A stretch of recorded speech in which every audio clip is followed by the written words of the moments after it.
Well, good morning, good afternoon, or wherever it is, wherever you're at. I think that's the right way to say it. I don't know if there is a right way, but that's what I'm going with. Today on the RV Solar channel, put some solar on this Wolf Pup here, and we're also upgrading the fan in the back to a Max Air fan. Already got a lot of the work done, maybe most of the work done, but figured I'd show you how it's coming, how it's going. Come along, stick around. What do you got better to do? Come on. Where are you at? On the, you waiting in line somewhere? Sitting on the couch? Put it in the comments down below. Nothing's off the table. Okay, so this is one of those projects where customer actually brought this, and he just had a little bit of trepidation about going up on the roof. So we did the roof stuff, and the customer did this. Great job, I thought. A lot of Renogy components, some Victron components, blended family, we'll call it, right? That's okay. That's okay. So we got solar lines coming in here. We are going to upgrade the battery lines here. This is really important, and the customer and I talked about this morning. And more specifically, what we talked about was how the customer had previously only had a 100-watt panel connected to this controller, so that's why the wire size was so small. The lines coming from here are not nearly thick enough. On the 50 amp controllers, 6 gauge always at least 6 gauge. If you could fit 4 gauge in there, that'd probably be fine too. And we'll just run that into the links, and that should be just fine. Then we ran the solar through a little hole here from the roof down in the wall, right down there, and it popped out right there. And we used our little endoscope to scope that out to make sure that we had a free path down there. And now there is a charge controller that already exists in here, and a little cute little 50-watt panel that we just pulled off. Isn't that cute? You know what? It's good. It's better than nothing. The controller itself, forgive the lack of light, it's back here. And be forewarned if you try and use that controller there. Let me explain. Let's set the Wayback Machine for, I don't know, about a year ago. And I was doing one of these. You can look it up on the channel. I didn't talk about it at the time because it was a little bit embarrassing. But the way this is wired, if you hook a higher voltage panel to it, I want to say the positive and the negative are actually directly connected. At least on that specific RV, they were directly connected to the main DC system. So what that means is when I plugged in the power, or the solar panel up on top, it fed 37 volts through the entire system. Luckily, the only thing that failed was a radio. So that mistake cost me a radio, and took care of that for the customer. Apologized profusely. I learned something, and I've never seen that happen before. Maybe that was an accident from the manufacturer, because basically the way it was wired, the controller didn't do anything. The panel was directly wired to the system, and then the controller was kind of in parallel with it. It was a super weird wiring job. So for that reason and other reasons, we're going to leave this alone. We're not even touching it. I capped the original solar ports up there. We could have run those, down underneath and all that, but the customer just wanted to keep it simple. And in this case, it actually was simpler just to put a new gland up there and go from there. Here's the old fan that I pulled off. And one of the reasons why the customer wanted to take this off is because anytime there was any wind, it kept working its way open. So the motor still works and everything, but this is garbage. They barely move any air.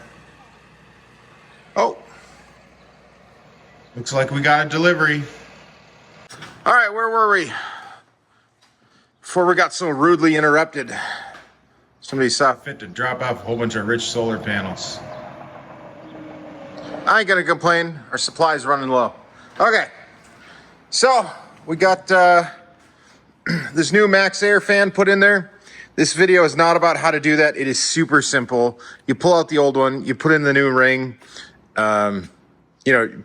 I put Dicor underneath. There already was the VHB tape underneath there. seal it around the bottom, sink in the screws. What I do like is that the screws locations are in different ones because, of course, the screws, I hated these. These are square drive, but the problem with the square drive, I generally like them, but they get filled with die-core, and it was really hard to get them to turn out. So sometimes when die-core is being used, I don't mind the Phillips heads quite as much. So I was cleaning that up. And then it's just screwing these down, doing a little wire ties up here, and then we can scoot this bugger out there and get it charging. All right, here's a little update in here. Got solar wired up. It appears to be charging, even from the shop lights. Got a new 6-gauge wire run, and a customer made their own little light adapter for the Lynx distributor. Looks good. Let's take a look in here. Hey, this looks all right, doesn't it? Oh, that's bright. Let's, can we turn it on? There it goes. Much better. Gotta love that, huh? All right. Let's go take a look up top, and then let's wheel this bugger out. Hold on. Zuki alert. What is up, bud? What do you need? What is it, boy? What is it? There's Bear. Yep. What do you need? Usually you drop Oh, this has been well loved. Doesn't even squeak or nothing. But you want it? Okay.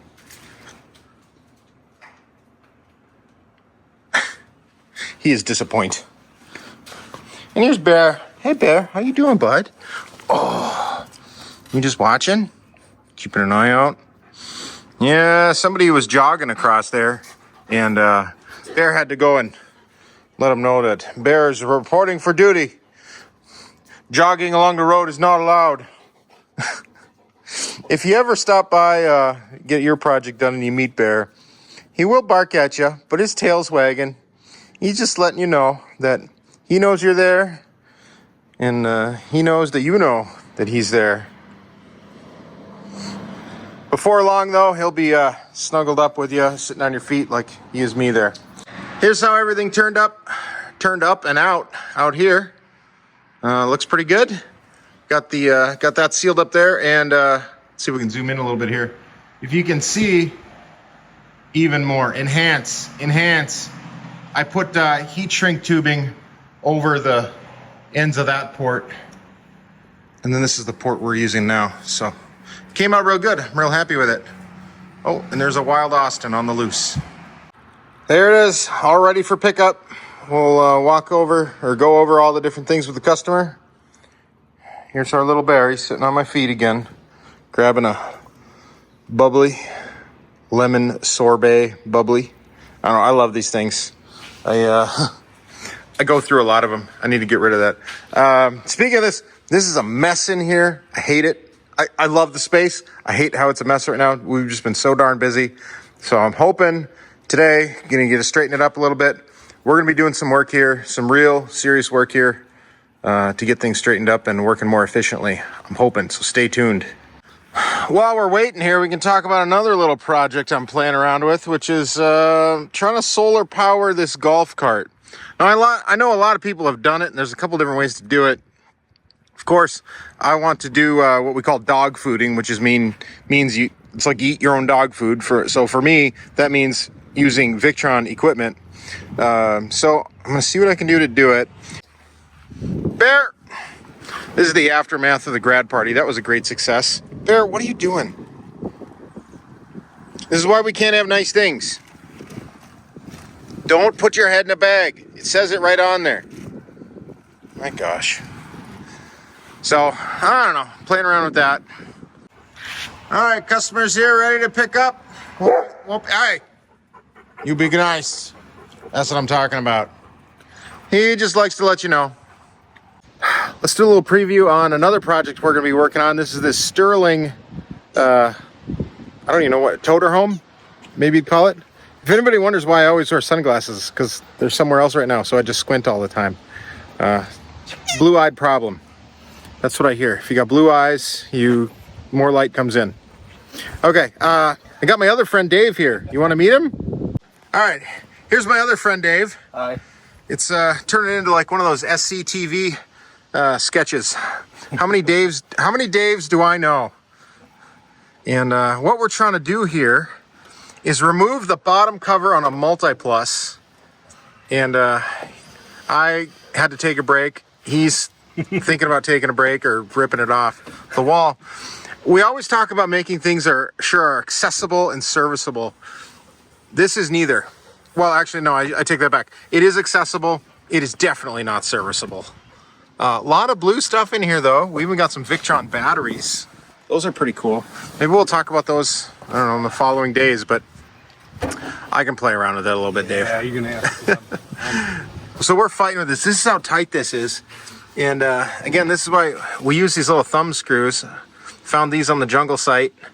Maybe I'll drop a link below where we get these. We used to do 3D printed bush rivets, but I kind of like these better because these are a little bit more reusable.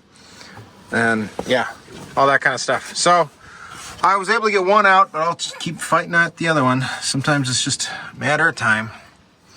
All right, if you don't want to pay a ridiculous amount of money just to take a cover off and labor, don't do what happened here.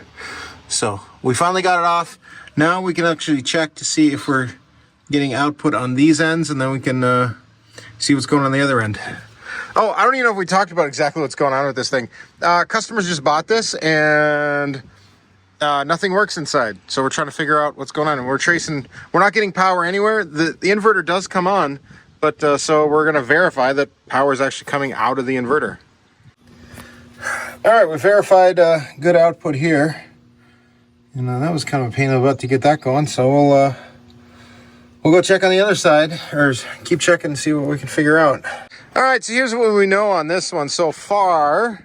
We got some good news and bad news. Let's start with the bad news. The bad news is I think the transfer switch is not working. And I don't know if anybody knows much about this one. It looks like it's seen better days. Customer's not real thrilled with it, and I'm not either, because I don't ever hear it actually click over. And I would say this is probably a classic example, too, of where that's not going to be fun to maintain. I'm half tempted to see if there's some way to like mount that on a sub-assembly or something on a board and slide it out so we can work on it, or I don't know. This particular thing, I'm going to call it a thing. It's a Sterling toter home here.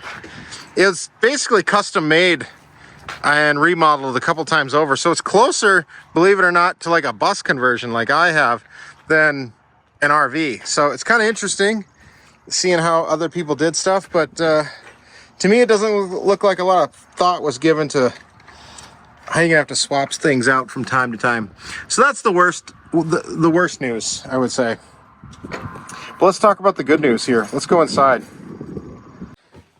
None of the AC stuff in here was working before. And you'll never guess why. The reason why is all these breakers were off, but it was just kind of hard to tell whether they were off or on, because these were on. I haven't seen too many cases where all of these were off, but these were on. So when we flipped them all on, everything started working again. And maybe we didn't need to hunt through all the other stuff we did before, but the more you know.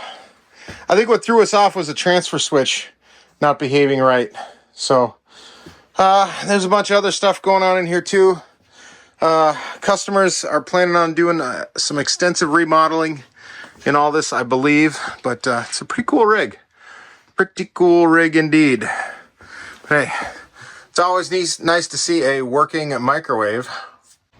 All right, so from all of us here at Soda Solar and all of my friends at NASA, if you don't watch any of our other videos, a lot of times I'll end with talking about Soda Solar. And it sounds kind of funny to say, SOTA. It's short for Minnesota, but usually I wear a shirt with it, so that's why this is funny.